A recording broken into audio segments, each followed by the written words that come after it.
type of beer were you brewing today? I think we said we'd go for a 4.5% pale. Nice, drinkable, easy, well, smashable. I like to use the word smashable. 4.5% pale, yeah. So Nice. hops yet to be decided. We'll have a look at what I've got. So it's something that's going to be accessible for everyone, and try and get some more people into some nice craft beers. Yeah, exactly. Yeah, maybe switch the lager drinkers onto the old craft. Bring on the revolution. Yeah. Well, we kind of had this night out where we talked about what sort of beer we'd make whilst drinking lots of beers. And we thought like people who maybe were into TNS would probably quite like something that you could have quite a lot of in one night. We decided not to go too strong.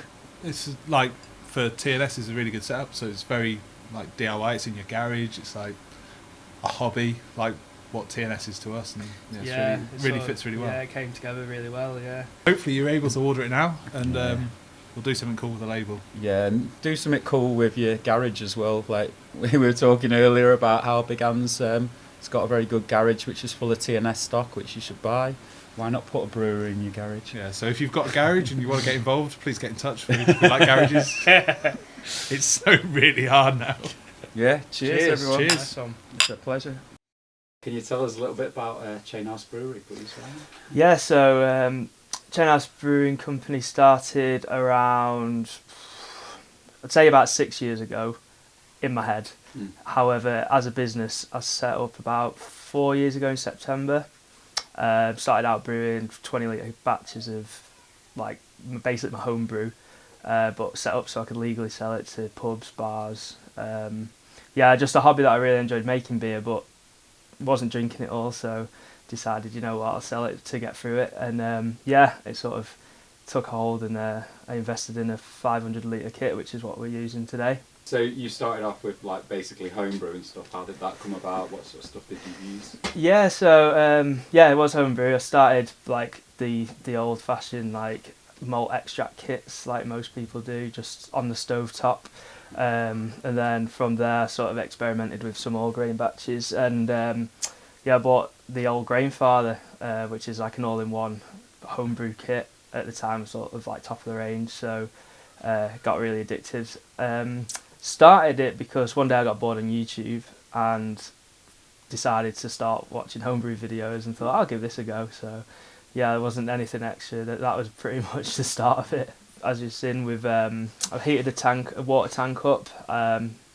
You heat the water up to about 80 degrees, mix it with your grain, aim to mash in around 70 degrees. So the mash process is mixing the hot water with grain, which extracts the sugars.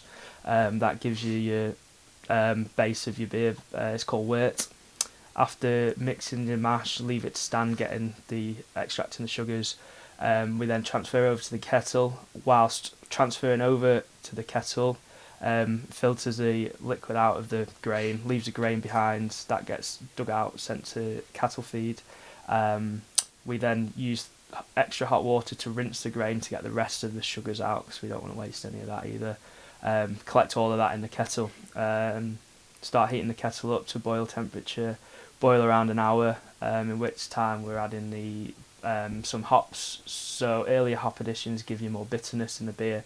Later hop additions give you more flavour and aromas. Once we've done the 60-minute boil, we then cool it down and transfer it into a fermenter, where we will add the yeast.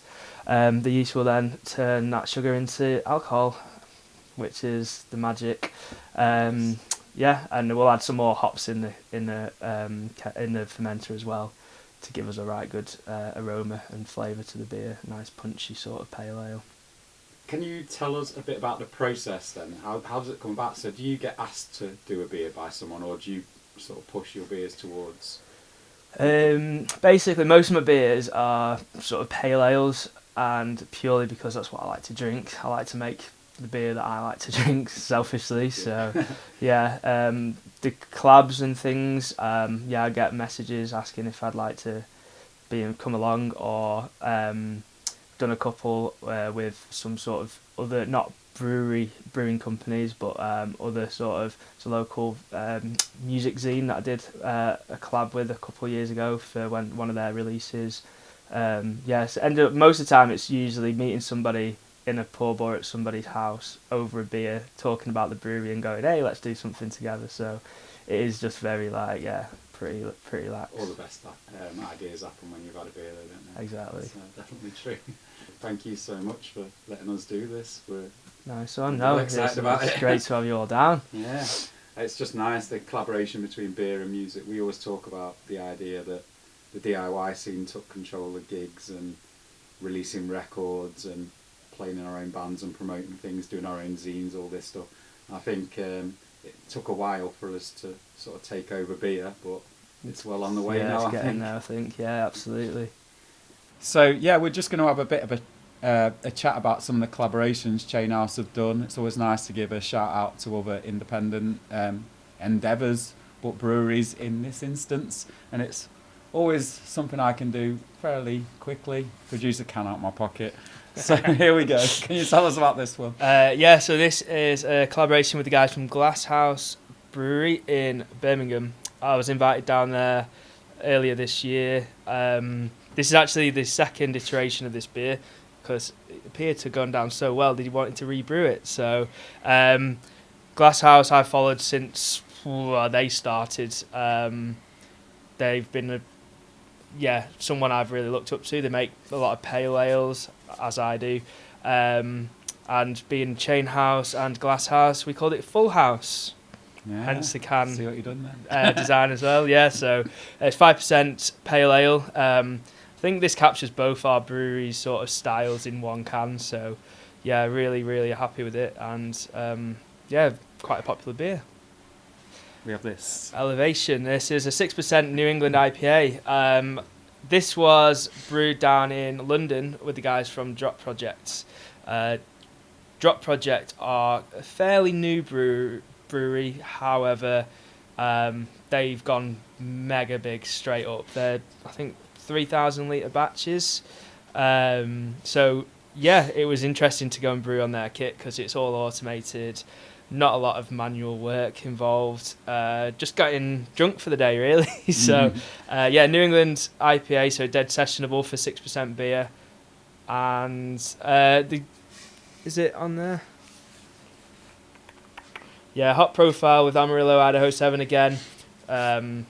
Sort of capturing the style of beer I like to make. They cover all bases, but a lot of my beers, all my beers are pale and IPA, so a lot of my collabs tend to be that. The last beer Third from up my big pocket is an Imperial Stout, which is not something I tend to make a lot of. So this was brewed with the guys from Rivington Brewery. We actually did a three series collab. So we had the Evil Dead 1, 2, and if you know the Evil Dead trilogy, the third one is called the Army of Darkness. So hence Army of Darkness Imperial Stout, 10%, straight up stout, no adjuncts, just all flavours from the barley. So yeah, quite roasty, chocolatey, smoky, all the good stuff in an Imperial Stout. Only a 10%, nice sessionable number. So yeah, there are a few of our collabs. They're available from some of the pop-ups I do, if you keep an eye on our social media, and hopefully online soon when I get licensed to sell them. Right, so now we've got to the hops stage, and we've got a big selection here that's come out of the freezer, and we're going to decide what we're going to go for. So, talk us through it. Let's have a sniff. So this is Strata, which is American variety, meant to be quite tropical. So are we going for like a mix of hops, or are we going for like 2 or 3, or do you usually use the base, or? Yeah, usually in the kettle use sort of a single hop for bittering, and then later additions maybe a couple to complement each other, and then maybe a couple in the dry hop just to give it a bit more of a broader spectrum of flavours. Sort of 2 or 3 is a good number usually. So like Citra's a common one, I know. Yeah, absolutely. Citra we've got here. So yeah, nice backbone hop, I like to call it, is a staple in most of my beers. So we'll give it a sniff. Citrusy sort of vibe. Yeah, pretty fresh as well. So all the way from America. So you like to use Yakima Chief hops. What does that mean? So this is the company I like to buy from. They are from the northwest America sort of area. So that's where they grow them. Nice, warm, get a real fruity, tropical sort of hops, which is what I like to use in my like pale ales. Give it that sort of juiciness to it. So yeah, Cool. Citra, like you said, Mosaic, another classic. Simcoe got here. Recognise that name, yeah. Yeah, so they're a few of a good base, and then we've got a couple of sort of unusual hops. We've got Enigma, which is like an Australian hop. Cool. Yeah, So it's like Enigma or sniff. Sniff my Enigma. That's it. Yeah. That's quite strong, that. Yeah, it's a strong, pungent hop. So yeah, Enigma's sort of still on the same tropical wavelengths, but yeah, it's got like quite a lot of alpha acids, which is sort of how you measure the bitterness of a hop. So 15.7%, which is really high compared to your usual sort of 8-10%. So yeah, it's really like sticky. We've got some Strata, which is a quite a new variety, quite a dank sort of hop.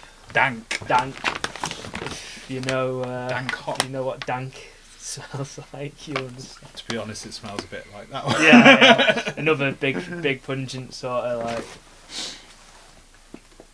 Yeah, another big pungent dank hop. So yeah. Sorry, which one's this one? So this is the Simcoe.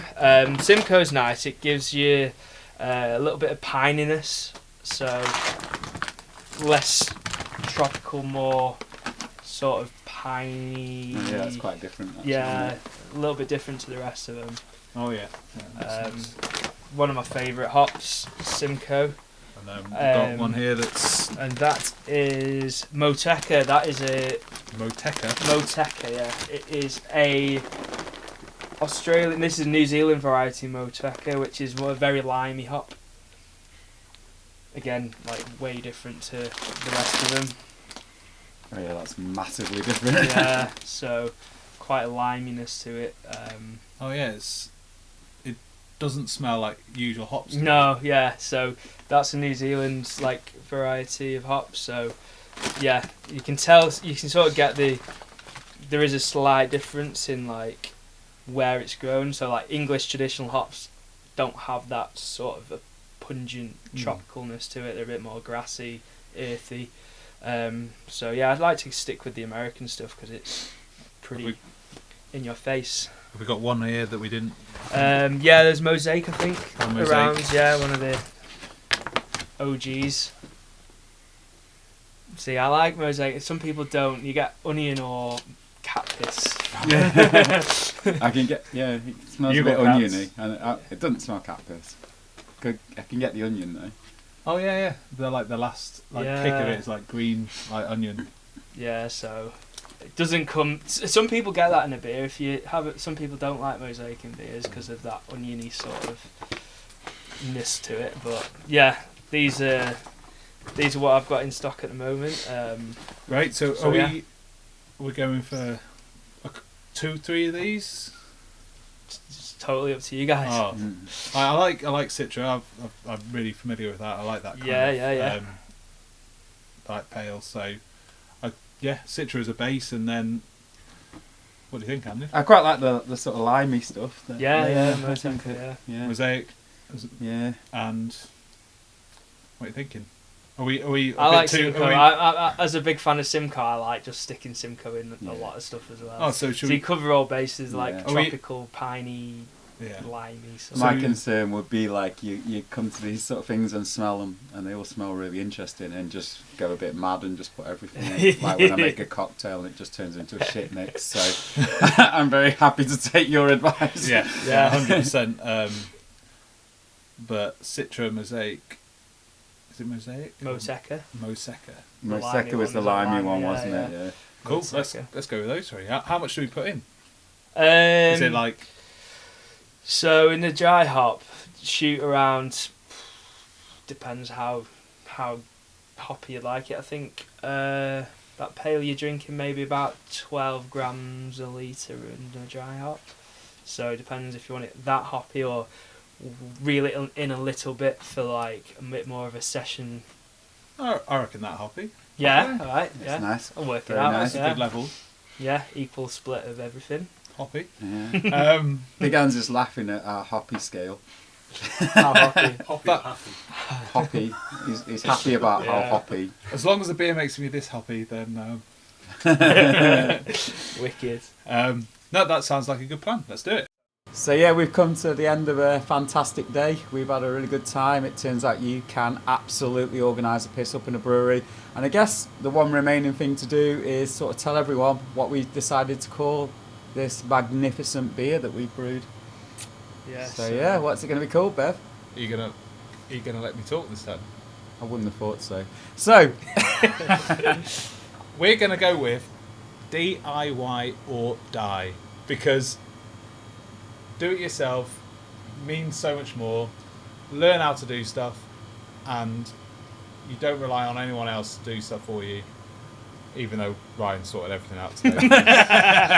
And we had a few other possible names, like I've got work in the morning, which as the time goes on is becoming increasingly depressing, but I'm still going to have more beer, so maybe there'll be some future collaborations, who knows. You're hinting teasing the public. So yeah, next beer is going to be a 10% dipper, and got work in the morning. Mm-hmm. We all have. I have actually got work in the morning. Do you want to go for another pint or I've got work a few more pints? Yeah, let's go. Yeah, see you in a bit. Nice one.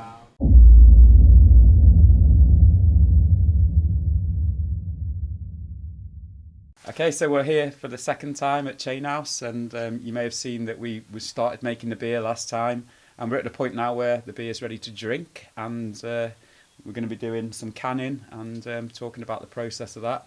Unfortunately, there's no Bev today. We got to taste the beer today, and he's had too much of it already, so he's having a little kip. So sorry about that, but yeah. It's great to be back here. Ryan, do you want to sort of tell us a bit about what we've done today? Yeah, this morning we packaged 2 kegs, so 60 litres into keg. Rest of it's in cans, so about 300 cans are coming out today. The process is cleaning the can, filling the can, which involves semi-automatic purging, fill, then you manually put the lid on, put it into a can seamer, manually take the can out, package. So semi-automatic, but there is a lot of work involved. So we've been here a few hours, and had a few beers to help us along the way. Yeah, it's been very nice. You might be able to see Big Hands in the background. He's doing some canning. Do you want to give us a wave for your Big Hands? It is a 500ml can. It might look like it's a small can, but he's just got big hands. But yeah, I think the big thing I've enjoyed about today is, like, I knew that this sort of beer brewing was intensive, and we always liked the DIY feel of it, and that was one of the reasons we wanted to do this collaboration. But actually seeing every stage of it's been really amazing, like going right from the start, seeing all the ingredients, and then, you know, today, as you say, it's been intensive. We've been a few hours and canning everything individually, and you sort of really see what goes into these amazing beers. And we were talking about, like, big gigs we've been to, MEN type gigs and stuff, where people, you know, paying £6 for a shit pie, and you think, right, this beer is like a really nice beer that you want to drink and you want to taste, and you see all the work that goes into bringing this to your fridge and ultimately to your mouth, and it's just so cool. I've really enjoyed seeing everything that's gone into it. It's been amazing. It's nice having you down, and having a helping hand as well. So it's usually just me doing this. So I it's wouldn't have nice. fancied doing that on my own. So it's been lovely. Yeah, I really enjoyed it, and hope everyone enjoys the beer. Cause, it's lovely. Well, we'll show you our first taste of it. On this video. But I'm looking forward to people tasting it, and hopefully you'll be able to taste it very soon. We'll be giving information about how and when that's going to happen. So yeah, good stuff. Cheers. Cheers. Let's have a nice fat shot of DIY or die.